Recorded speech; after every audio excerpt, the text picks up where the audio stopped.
Cricket చరిత్రలోనే అది ఒక సంచలనం. అంపైర్ ఇచ్చిన ఒక్క నిర్ణయం టీమిండియా దిగ్గజం సునీల్ గవాస్కర్ ఆగ్రహానికి కారణమైంది.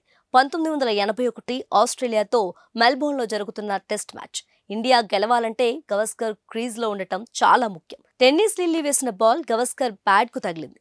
ఆసీస్ అప్పీల్ చేయగానే అంపైర్ రైక్స్ వైట్ హెడ్ వెంటనే వేలెత్తేశాడు. కానీ బాల్ బ్యాట్కు తగిలిందని గవాస్కర్కు తెలుసు. అందుకే క్రీజ్లోనే నిలబడి నిరసన తెలిపాడు. కానీ అంపైర్ వినలేదు. అక్కడితో ఆగితే బాగుండేది. కానీ Aussies bowler Dennis lily Gavaskar దగ్గరకు వచ్చి ఏదో కమెంట్ చేశాడు. బూతులు తిడుతూ గ్రౌండ్ నుంచి వెళ్ళమన్నాడు. అంతే.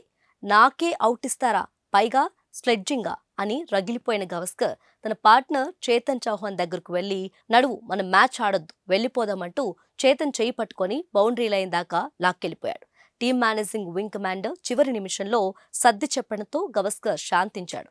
ఆ కోపమే కసిగా మారింది. అదే మ్యాచ్లో కపిల్ దేవ్ గాయంతోనే బౌలింగ్ చేసి ఆస్ట్రేలియాను కూల్చేశాడు. గవాస్కర్ కోపం, కపిల్ దేవ్ పట్టుదల కలిసి ఇండియాకు ఆస్ట్రేలియా గడ్డపై అద్భుతమైన విజయాన్ని అందించాయి. ఇలాంటి ఇంట్రెస్టింగ్ స్టోరీస్ కోసం కోలుగురి 24/7 న్యూస్ టీవీని సబ్స్క్రైబ్ చేసుకోండి.